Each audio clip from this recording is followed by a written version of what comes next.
Any point anybody is traveling right now, you're at risk of getting infected and you're at risk of passing the infection on to somebody else.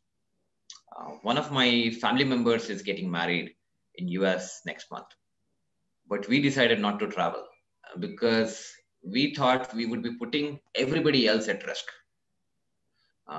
Because there is a raging pandemic, it's a long distance flight and we might get infected.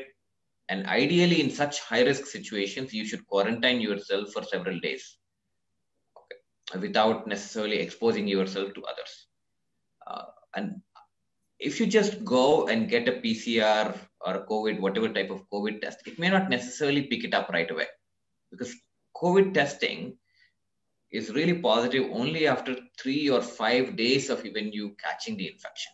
So immediate COVID test is of really no value.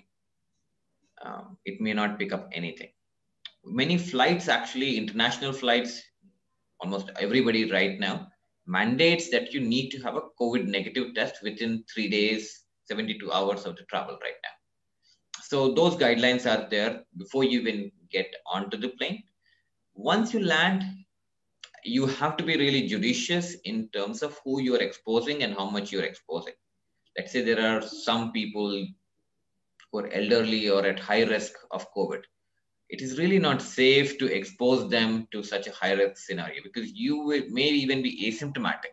There are several asymptomatic carriers and you may pass it on. And there is no test in the world that can really detect it in the first 3 to 5 days with certainty. You may get symptoms later on, but you will pass the infection on to somebody who may be more immunocompromised.